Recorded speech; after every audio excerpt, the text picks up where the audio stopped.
Hey, day campers. The world has changed a lot since the pandemic, including the weather, which has posed significant challenges to camp operators, facility wise, and how we manage long bouts of extreme heat, Canadian wildfires, and tropical storms. Today, we bring back the one and only Steve Maguire, the closest thing we have to a camp director weatherman. He's the experienced camp consultant, weather fanatic that literally hosts his own weather podcast. Steve also gave a great facility operations session at Tri State last year that Jordana is going to throw some interesting points out to discuss. Personally, I took a full page of notes from this episode. So get your pens out and enjoy the journey, my friends. This is the Day Camp Pod. This is the Day Camp Pod from Go Camp Pro, bringing you the best ideas, strategies, and discussions in the day camp industry. You can find our show notes at daycamppodcast.com. The Day Camp Podcast is brought to you by CRS, Commercial Recreation Specialist, go-to source for recreation solutions that will ensure that your camp thrives. Explore their website today at CRS or Rec. CRS is very fun. Let me tell you about CampMinder, the #1 camp database in the world. Has the most robust offerings of services found anywhere. Every feature works together to create a policy system that helps your camp office run more efficiently while giving your campground state-of-the-art communication and financial. Check out the details at campminder.com. AM Skyer is the leading insurance and strategic partner for many of the finest camps in America. AM Skyer partners with camps to provide public relations, legal, medical, behavioral support, and more. Experience the AM Skyer difference. Learn more at amskyer.com. Welcome back to the Day Camp Podcast. I'm Andy Pritikin from Liberty Lake Day Camp in the suburbs of Philadelphia. I'm Sam Thompson from Crystal Lake Park District in Crystal Lake, Illinois. And I'm Jordana Grossier. I'm the director at Camp Robin Hood in Ontario, Canada. And we are back with another great episode of the Day Camp Pod. And Sam, before we start, I just want to express my condolences to your Chicago Bears.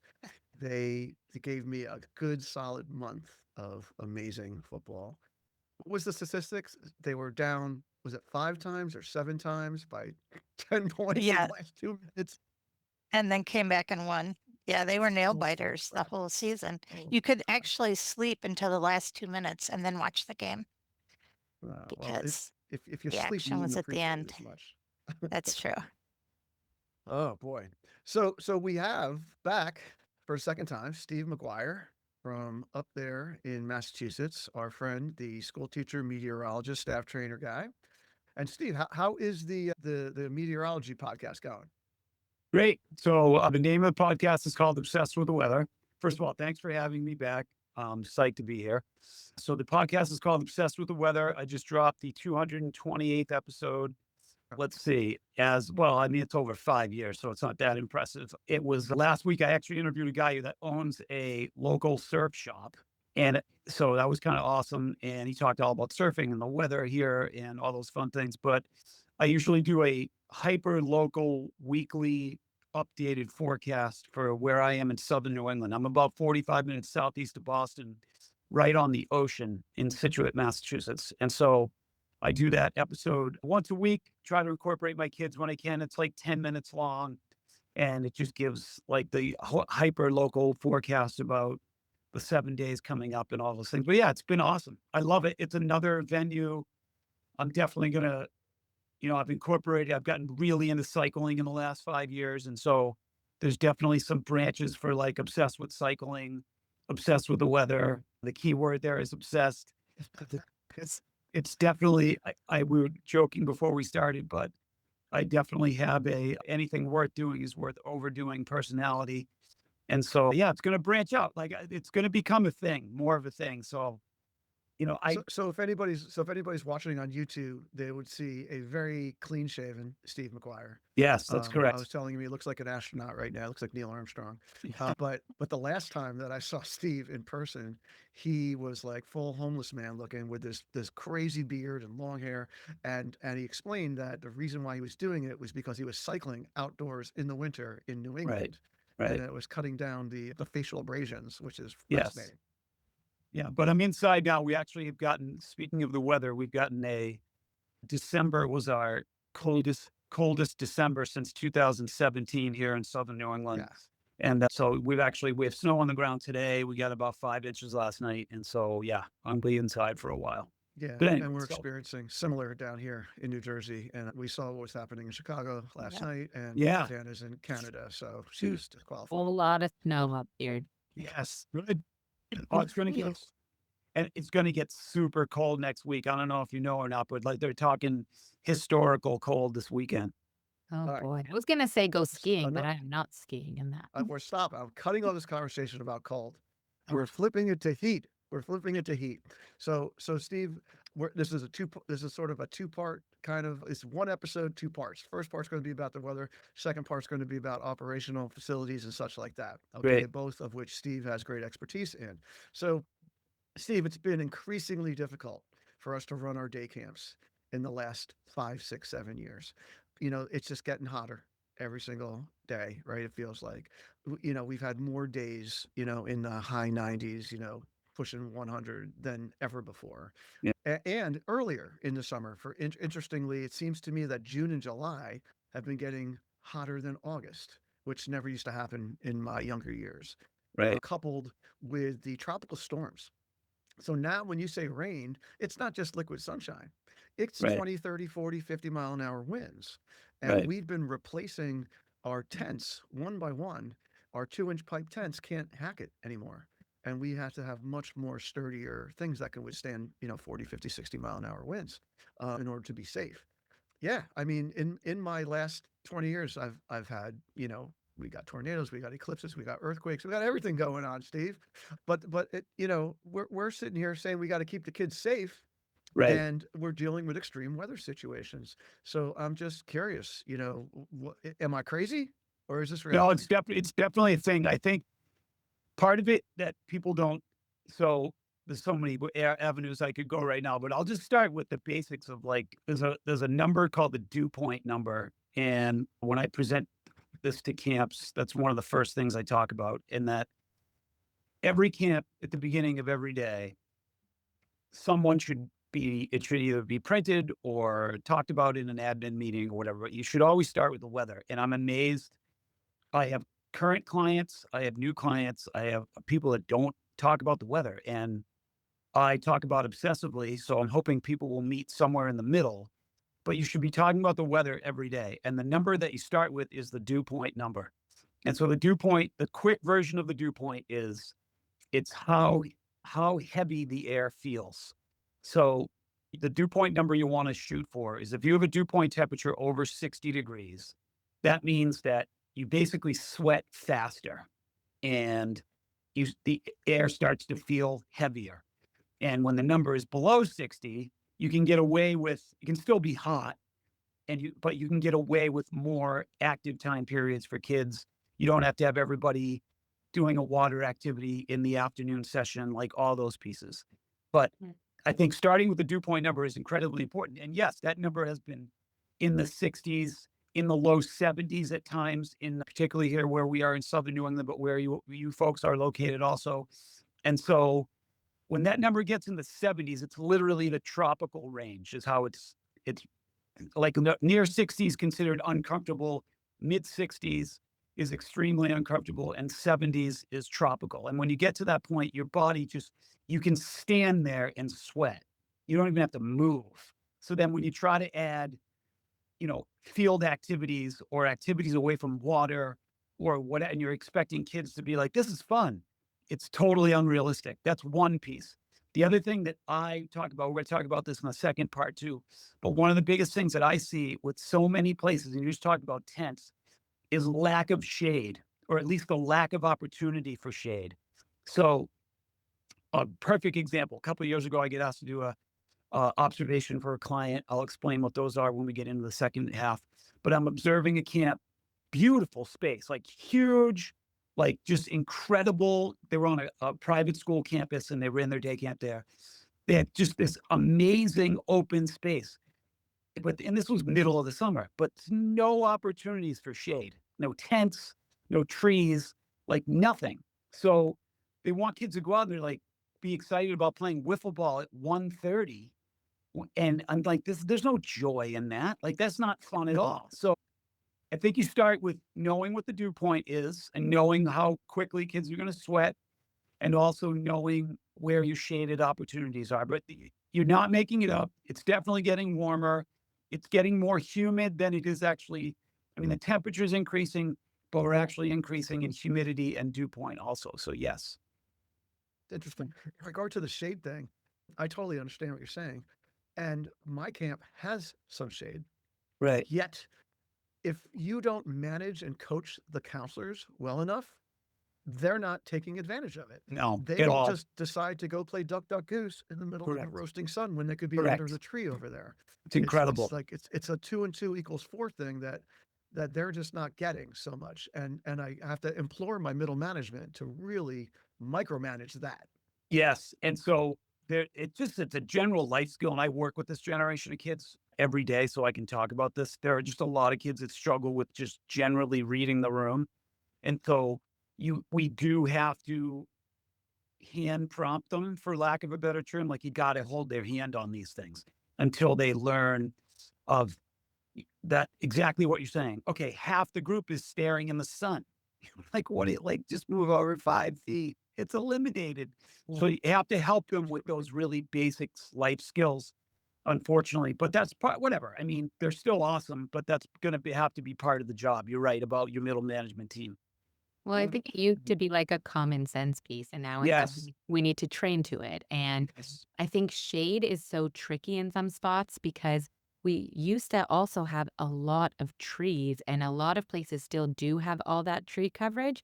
But I know just with the environment, as things are happening, we've had to cut down a lot of our trees too, just because of how old they are or what's been happening to the trees. And so it's made us Because have of to think the windstorms. the wind too, Right. and just like Yeah. how safe they are, especially around kids, which you should be getting your trees checked and making sure that's all good. But sometimes Absolutely. that turns into having to build structures around there too that lend themselves to shade for programming, right? And having that easily accessible for your groups. Right. And the other thing that I struggle with places that people just try to force the outdoor stuff at times. And I get it. Like, trust me, it's a huge theme of what we do. But if you have an opportunity, you got to look at that's why, like, the long range forecast stuff is great.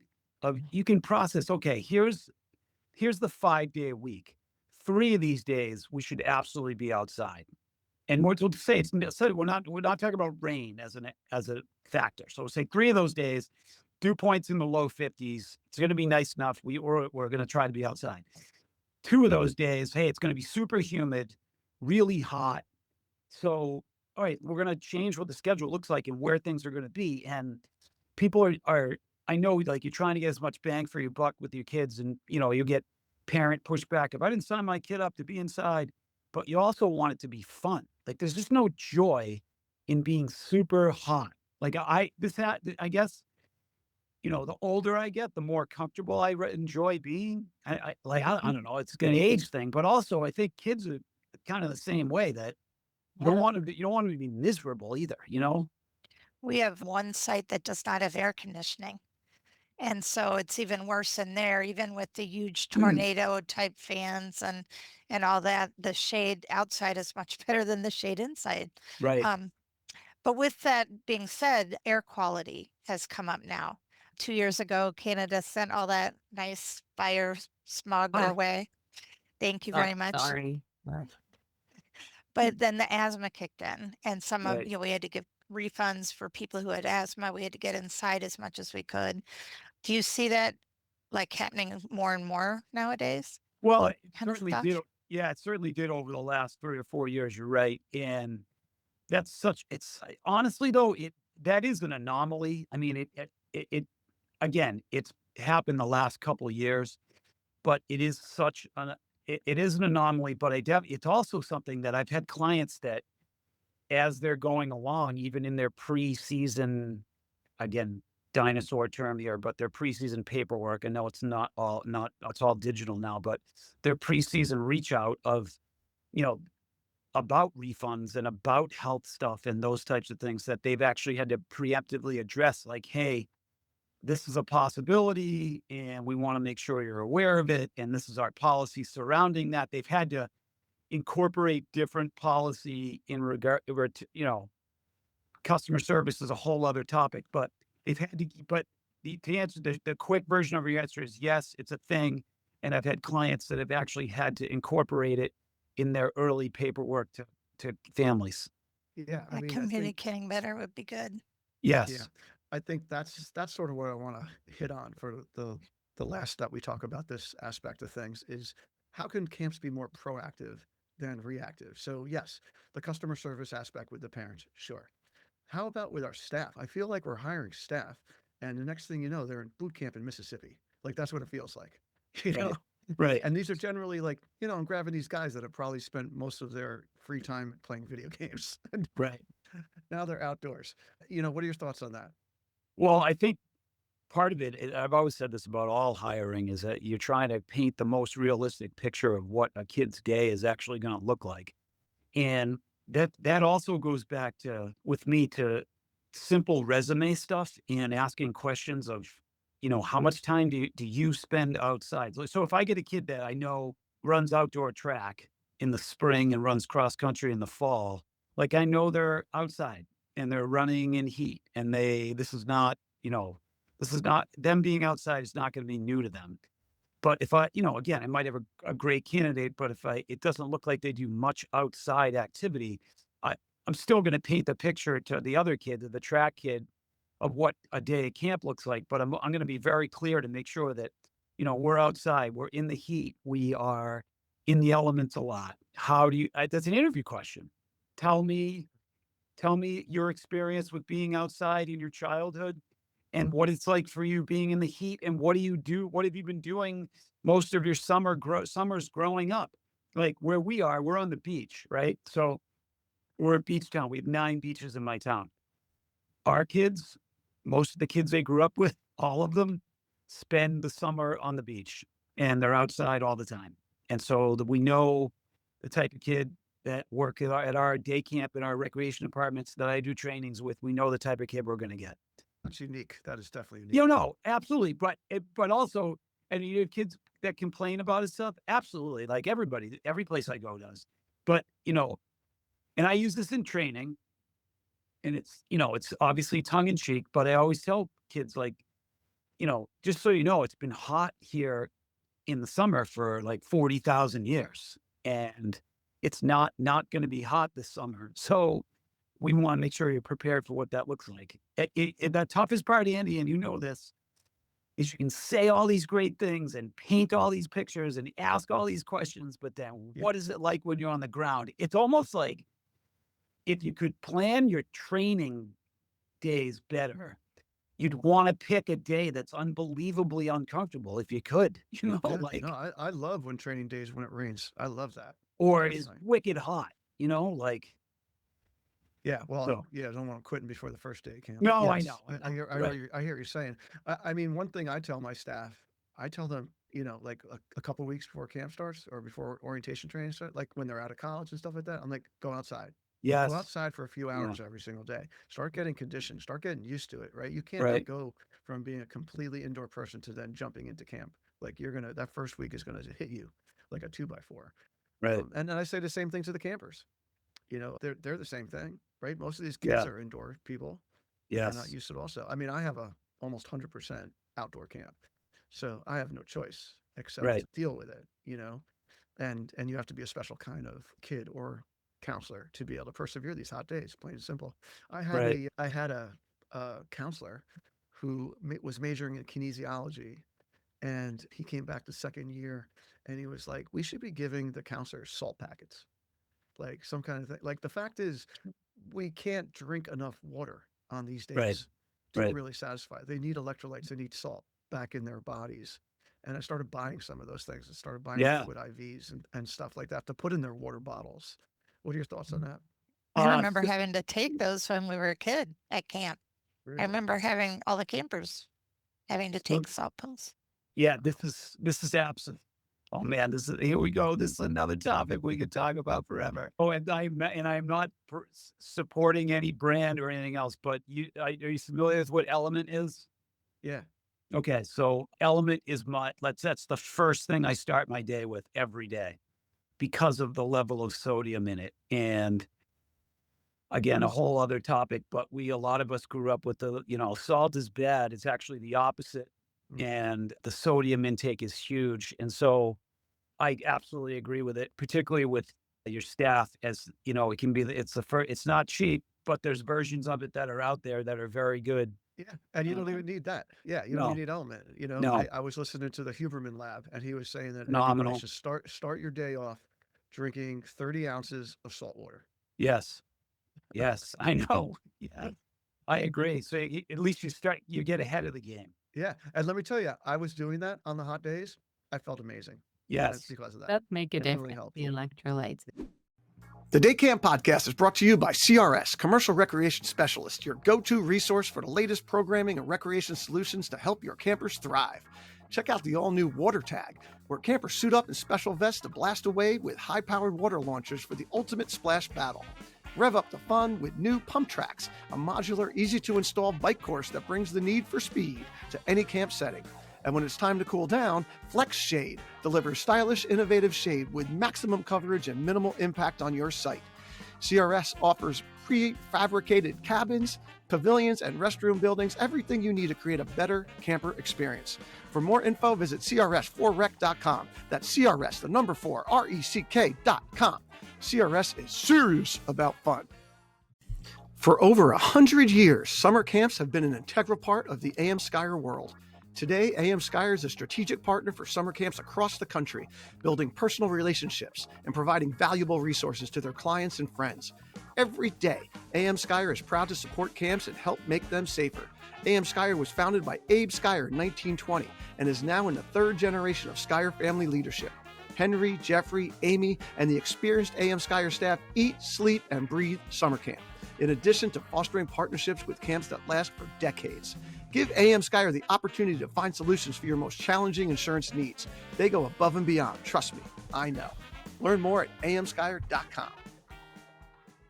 I think this is all about like preparing our staff and our campers and their families for like what camp is and us demonstrating to them that we are the experts on camp. We often use the language of like, you're the experts on your kids and we're the experts on camp, right? Usually in my mind, that goes to like the dynamics of how camp works or the day-to-day of how camp works.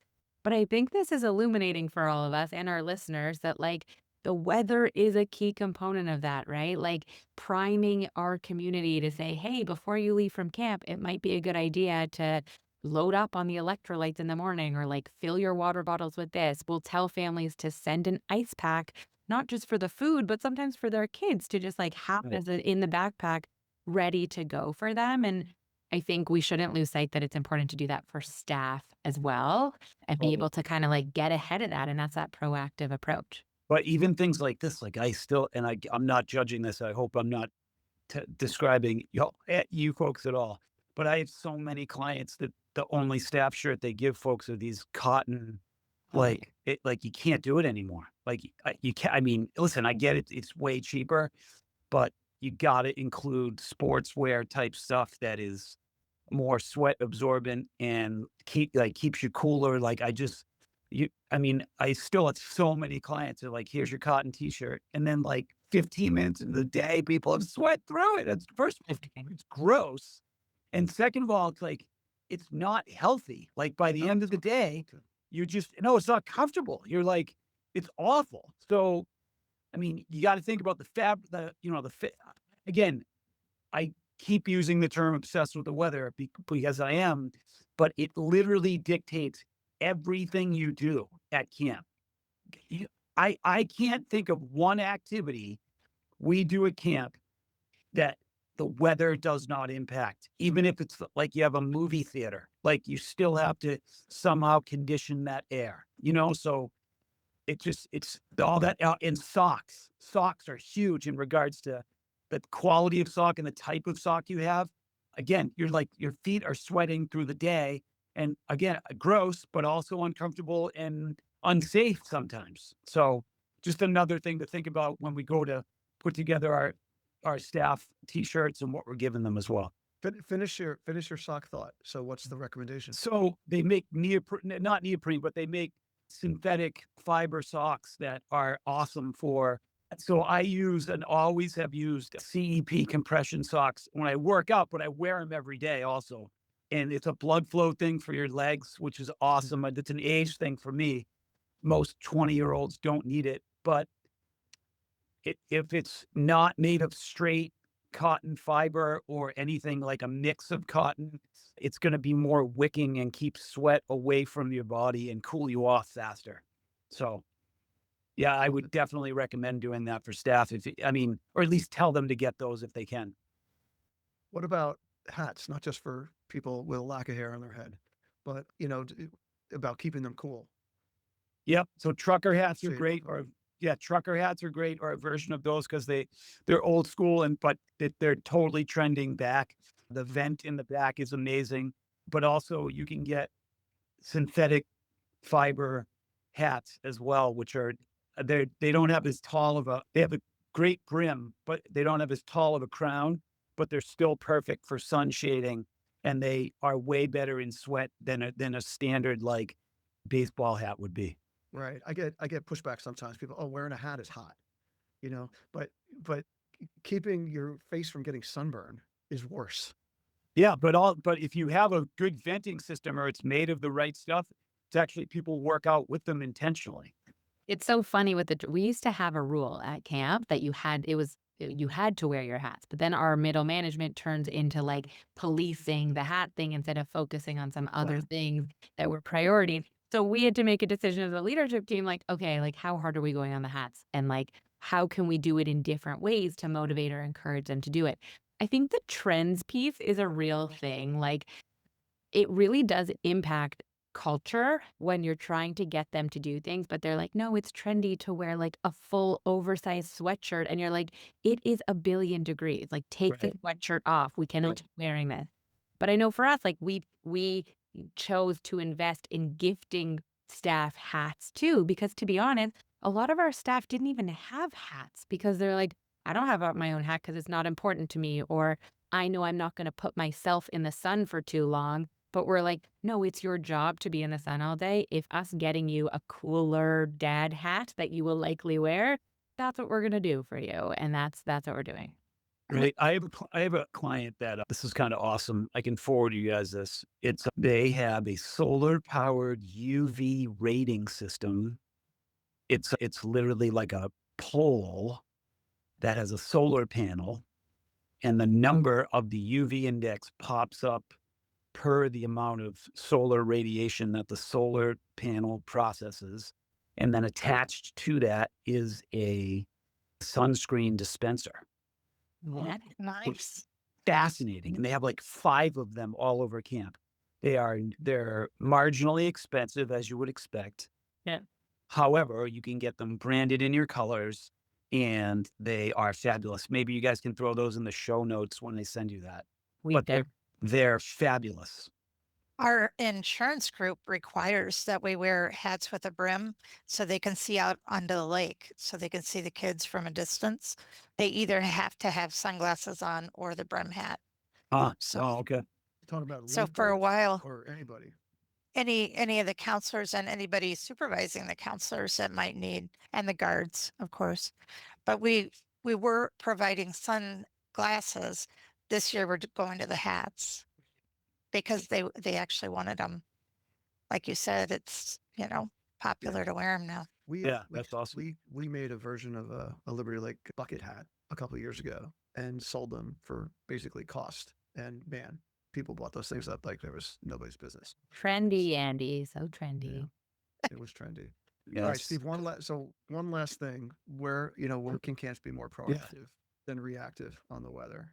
Where can camps be more proactive than reactive with the weather? Just one last nugget. Can I add something there? Yeah. An example that we do is when we go on a field trip, we call ahead to see if it's a swim park, to see if they have any shade structures and if we have any available to us. Because you go to a water park and there's no shade and no opportunity a lot of times. So we won't go to the ones that don't have an opportunity for shade. Smart. Proactive. I have 2 things. I have two apps every single camp should use. One of them is called UV, and it literally looks like that. or it might even be titled like UVI. It's the UV index, and it gives you the immediate UV in your area, but also gives you the forecast for what the UV is going to be. As you can appreciate here in Southern New England, it's a 1 for the next 6 months. I'm just kidding. Awesome. So one of them is called UV. Another proactive thing is every single camp needs what is called radar scope. And I'll take a picture of what it's not cheap, but if you can get somebody that can use it, I spoke about this at CODA last year. It looks just like that. You can throw this in your show notes also, but it's called radar scope, the best high quality radar for any spot that you are. It gives you the ability to track storms over distances, and it does not require someone to have a PhD to use it. Just a little bit of easy science background, and both of those are game changers.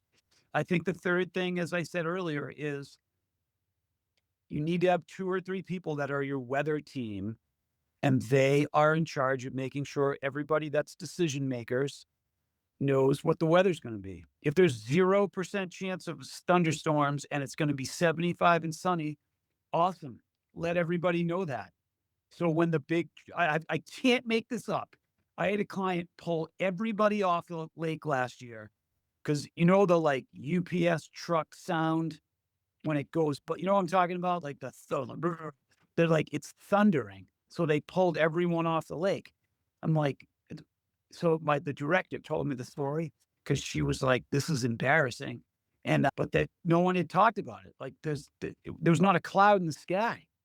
So that's an extreme example, but just having that conversation every day is important. I like that. I really like having that point person too. I mean, for us at Robin Hood, we have an associate director that's been with us forever.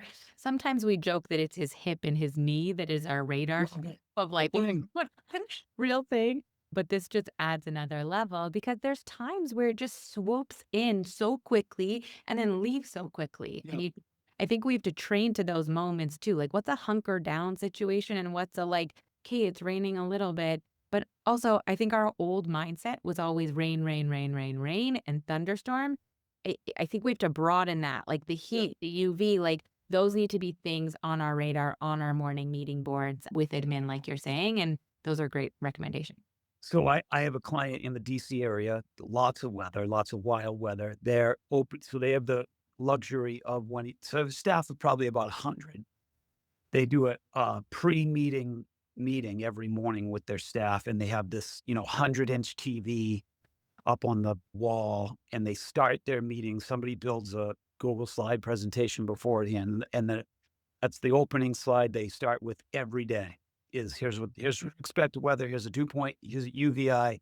Yes, there's a chance of storms around this time. It's awesome. It's literally, and it's a pump up meeting, but it's a 15-minute meeting with their entire staff, which I love.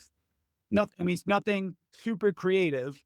A lot of places do that, but their opener is always the weather. I love that. Amazing. Yeah. By the way, this radar scope app is pretty complex, and I still have yet to master it from getting it after CODA last year. Yeah, and I think part of it is it's like, honestly, if you can spend with somebody that's kind of a techie, if you can spend, and you can even YouTube so much of that stuff. I need to. Yeah, I need to. It's worth it. It's a worthy investment. Yeah, because the whole thing is that the weather apps that you get, like your default weather apps on your phone and things like that, are just like, they're so dumb. And you know what it is they're just so broad scope. Yeah. They're Right. not Yeah.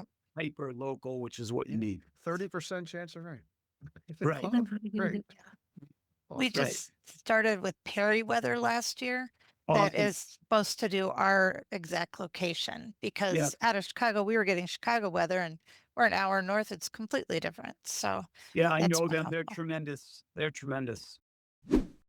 You are a leader of your camp and a pillar in your community. When your customers put tremendous trust in you, Campminder's powerful management tool delivers the day-to-day task support that helps you make every moment memorable and every summer stellar. With 20 plus camp-specific tools in one, Campminder's user-friendly platform is backed by a full team of engineers who are constantly thinking of ways to help your camp stand the test of time. Visit them today at campminder.com. All right, So, we're gonna halt this and shift to part two. So, Jordana, I'm passing the baton. Amazing. So I've been pushing to have Steve back on the podcast for a while because I saw his amazing session at Tri-State last year talking all about infrastructure.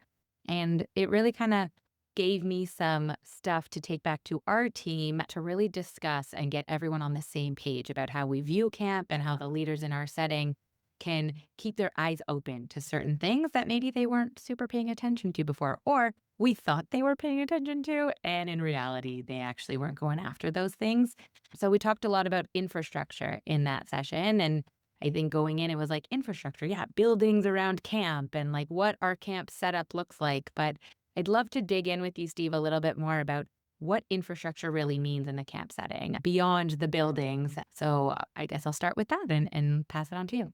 Sure. I'll tell you just in a marginal commercial, the quick version of what a lot of people hire me to do is I will go to their place and observe their entire property for a day or two. And I'm there to observe three major areas. This physical plant, the stairs in front of arts and crafts are old and need to be replaced. Like simple stuff, like your signage is terrible, whatever, right? Or your signage is great. So physical plant. Infrastructure you're talking about to me. So you're right. I think a lot of people think it's physical plant, but it's not. So infrastructure to me is what's your line situation like? Like how long are your lines for lunch and meals or at activities? Why are there 3 kids playing tennis while 15 are waiting in a line and there's 4 courts open? Like, why is that happening? Should never happen anywhere. Why does it take so long for us to get to? Why are you making morning announcements 150 yards away from the entire camp group, the campers? Why aren't you right up close to them? Can't make it up. It's the client last summer. Amazing summer camp, gone forever. They have the whole camp, overnight camp, 150, 200 kids in a giant U, which is great. But the director is making announcements with the microphone, like literally 150 yards away from everybody. And it just like, and the guy's the best. Like he's been doing this forever. Yeah. And I pulled him aside. I'm like, what would this look like if you were like right in the middle of the U? And he did it like the next meal or the next day he did it when I was there. He's like, game changer. I'm like, right. Scream as much. Like it and you're like have a much better connection with the kids. So infrastructure is more things like that. Lines is a big one though for infrastructure. And then the third thing I evaluate is just staffing. Just like, hey, wow, this person has incredible energy. Here's the best example I'll give you of that, particularly with day camps. So I have plenty of day camps that I observed and clients. So cars are coming in, they have buses coming in, they have cars, whatever you do. So parents are on the property. This is your opportunity to sell your place. Parents on the property, and they have someone that's like has the I like to call it the list checker personality, right? Yeah. Parent drops the kid off, like checks off the kid's there, but no juice, like no joy, right? And then you have 2 or 3 people out of all those that are just like dressed in some weird outfit, are super fun, have a great personality. I'm like, and I'll pull the director aside and say, come here, look at this. And I asked them, like, why is the list checker doing that? They're like, oh, it's their turn to do it this week. I'm like, why? Never again. Like that person should never be in front of, they're probably awesome at something else, but get your 5 or 6, 10, I don't know, 30 personalities and roll them out every day. And if it's more work for them because they have to get there earlier, give them extra money. I don't know, like, but it's those types of things. And it's amazing to me. You just kind of brought up that point too of these are things that happen in front of people every day and they don't see it. Like I had that director say to me, wow, I never thought of that. And I'm like, this is not mind bending stuff to take your best personalities and put them in front of kids or parents, but they just don't see it. So I think it's part of recognizing for staffing for me is part of is the opportunity to recognize something different from the outside, and the infrastructure part of it kind of sees over all of that stuff. I think it's all so funny because it's like, why don't we recognize that? Those people are probably kicking themselves after too, because they're like, yeah, we've been doing it like this forever. And I had no idea till I brought Steve in to kind of say something. Well, the funny part of it is if you came to my house and like walked around the outside of our house, you would be like, this needs to be repainted. Why do you leave your Poland Springs water bottles in front of your house when they get dropped off? Because it takes 5 minutes for you to pick them up and put them down back, but I don't want to. So they stay out front and it's easier to bring them so I don't have to take them downstairs and then upstairs. But it doesn't look good and drives my wife crazy. But it's all those little things that it's easier to see when it's not yours. So trying to teach your middle management or leadership or ownership or whoever to really, I know it's an old school term, but kind of fine tooth comb looking at all those three big areas that we just talked about.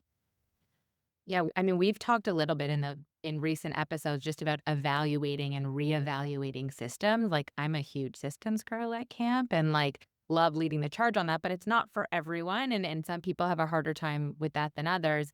But like, how often should camps be stepping back and reevaluating their systems? And have you seen any good examples of like assigning people that job within their? It's so hard to see when you're in the zone and in the moment of it, right? So I'm wondering if you have any good examples of that.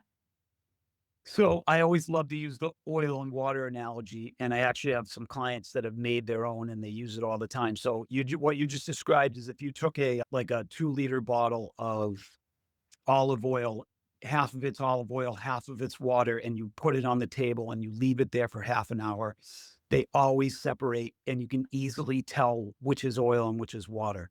And then when you take that exact same bottle and you shake it and you immediately put it down on the table, you cannot tell which is which. For most of us, we are the shaken bottle of oil and water the entire summer. So I always tell people one of the best evaluations you'll do of is, I know, again, old school, whatever form you're doing it in, you're taking notes all summer. Like, so when I leave clients, I physically type up a huge report and then I highlight everything. Red, orange, yellow, and green. Red is if you don't fix this now or yesterday, something bad's going to happen. So it needs to be done immediately.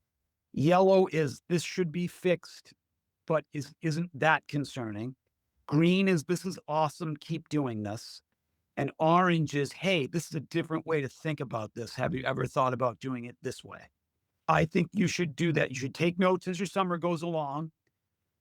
And at the almost daily or weekly amongst the leadership team. And again, it can get into micro analysis, but that's fine. This is your job.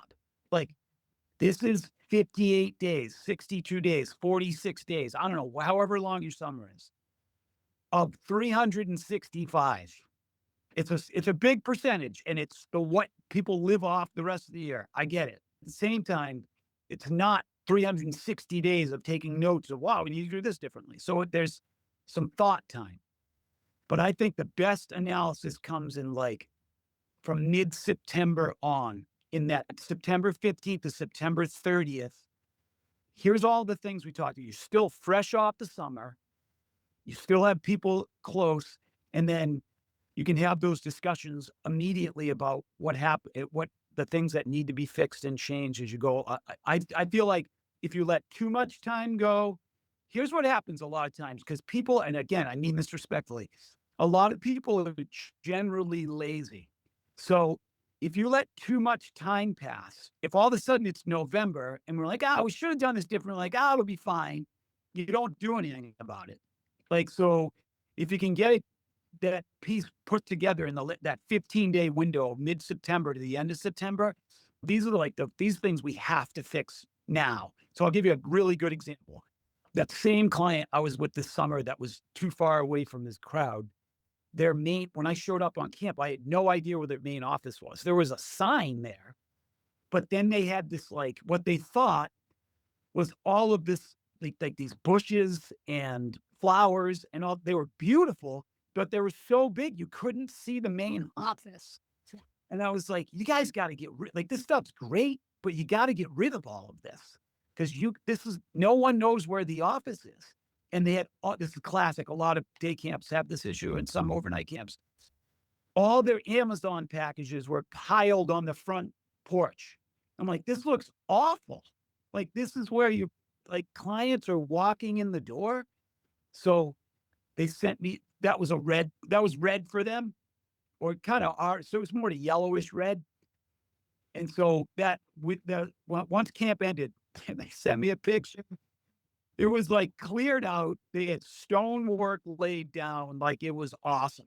So, but they knew it was a priority. They had to get it fixed. So I just think kind of knowing when your safety stuff has to be fixed immediately, but your yellows and your oranges can be worked on, but should be worked on sooner rather than later. I just want to say, I just have to implore everyone listening. It's just so important to bring fresh eyes to your camp. Whether you're bringing like a consultant kind of person like Steve, or whether you just have friends in the camp industry whose season Totally. is different than your season, right? Oh, well, we're done August 1st. All right, great. That next week, can you choose a day to come to my camp? All right, I go to my friend's sleepaway camps on the weekends. Like, and then give each other reports on these things and tell what you see, because you get so used to things, and then plus, as nice of a person that you are, people don't want to tell you stuff if you're in charge. No, So you need people but who you brought you're either paying or who don't give a crap to tell you the truth. You brought up an awesome point though. Like, you have to, if you're going to do that, I agree with you. Like, do it for free with friends. Like, well, I don't know why, like, right? My big selling point, I tell people, is like, I've been to like 1,000 camps, so I can help you with like, here's all the other stuff I've seen. I don't mean that commercially. I just mean it as like, I'm 52 now. I couldn't have said that 20 years ago, right? But my piece to you that you just brought up is huge, is that those people have to be willing to hear it. And you do too. Like, if you're not, don't bother. Don't bother. I knew, like, perfect example, another client I was with years ago. This is why you brought me here. And so I'm explaining something to him and immediately started getting, I guess defensive is the term, but started explaining why. I'm like, oh my God, this is going to be the longest day of my life. And I finally, about an hour in, I had to say, because I'm like, I'm 4 hours from home. Like, I want to go home. Like, I said, we're going to spend another 7 hours together. You need to either tell me if this is not a good fit. I'm like, I don't care about the money, like, but I don't want to spend the day with you if you want to dig in and keep telling me why you do this stuff. And so we came to kind of a middle ground, but you have to it's an emotional piece, because some people grew up there, they're third generation. They don't want to, how dare you tell me I can't have my dog on camp? Well, you never should, because it could bite someone and you could lose your property. But my dog's been here for 10 years. Well, I don't care. It's like, I don't know. You need to be willing to listen, or at least be open to what other people are going to say. It's such a good point. Like, we are all on our own kind of islands. That is just the reality. So like, all you see is what you have, right? And that comes into not seeing maybe the issues. Like, it comes with maybe not seeing how it can be better. And then it comes with that defensiveness sometimes, because we're all so proud of what we're doing. But if you want to move the needle a little bit, you need to be open to those things. And I think that gets lost, because you could be like, yeah, I want some feedback. And then someone gives you the feedback and you have a whole freak out about it. And like, it's an emotional process. That's totally right. And change is hard. I'm a third generation camp director, and I push and I make, like, there's been really big changes we've made in the last little bit. It has been hard for everyone. It is such a delicate thing. I want to change the swim benches to color code them. You wouldn't imagine how many people that'll piss off when you want to change something like that. But there are things that are tough and worth it, and you kind of have to decide for yourself where that line is, and who's doing it and how you're doing it, for sure. Yeah, this is certainly not a term I invented, and it's like just a general life skill piece. But you always go back to, like, is is this the hill you want to die on? Like, is this the day you're going to choose this battle? Is this totally worth it or not? And right, sometimes you have to make decisions in that they are what they are. Other times you need to include a lot of people if you need to. But there's definitely things that are worth, if it's a safety thing, if it's a piece that makes your life easier, their decisions have to be made sometimes. Yeah. When it comes to facility, when it comes to program, a lot of it is things that make your staff's life better. Right. That people don't see. They're looking at the macro, and they're not looking at the fact that the people are struggling within it, Right. And again, a lot of times staff don't speak up to the decision makers because they don't want to get their head bit off, Right. or Well, they're and I think, and I think we've talked about a lot of great things where camps can start with a lot of these things we talked about, getting other people in, getting their opinion on stuff, prioritizing and organizing kind of what those rankings are. I think that's a really awesome model too. But what do you think camps are like under investing in? Like, what should they be paying attention more to maybe that you see that they're not?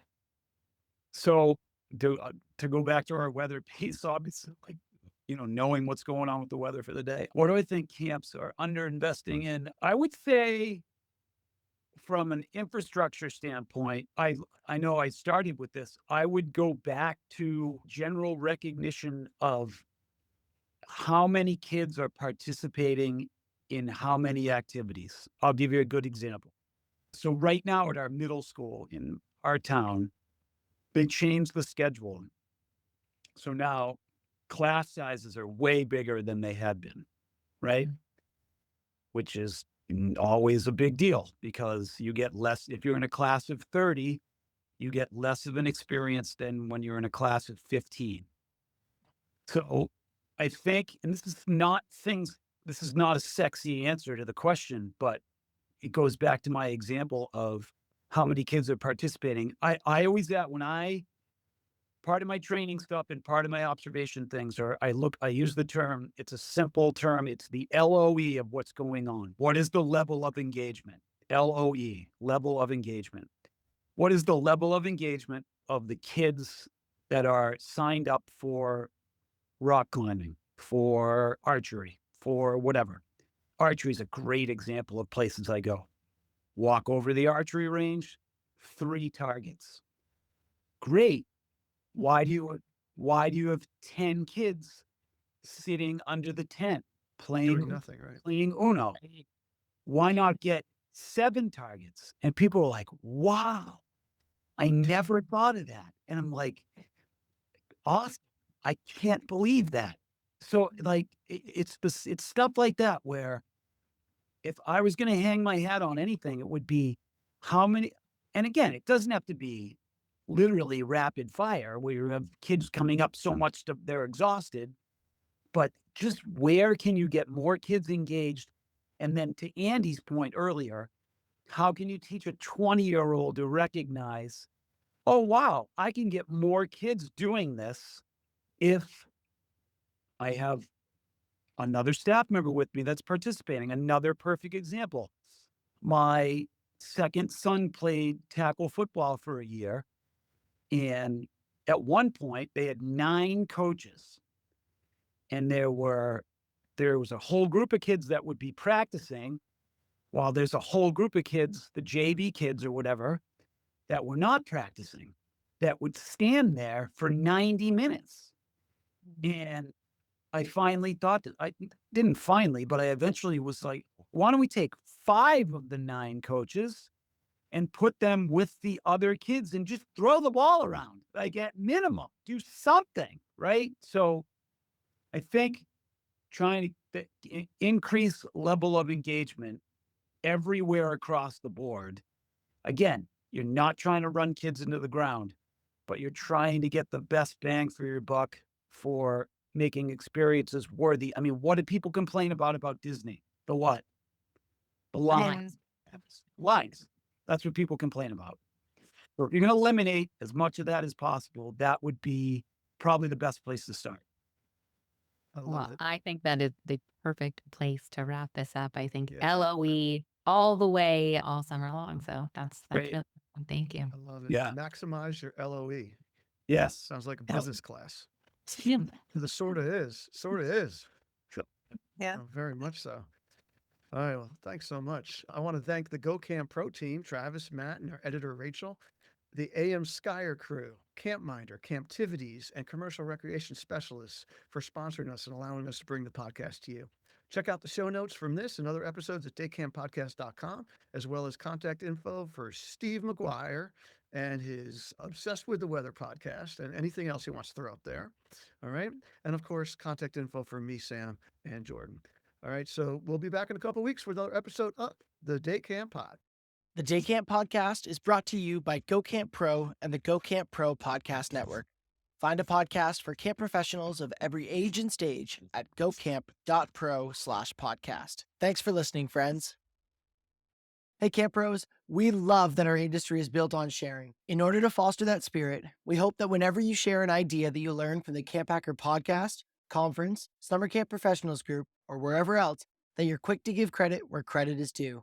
That way, we can all encourage more camp pros to share the tips and tricks that will make camp better.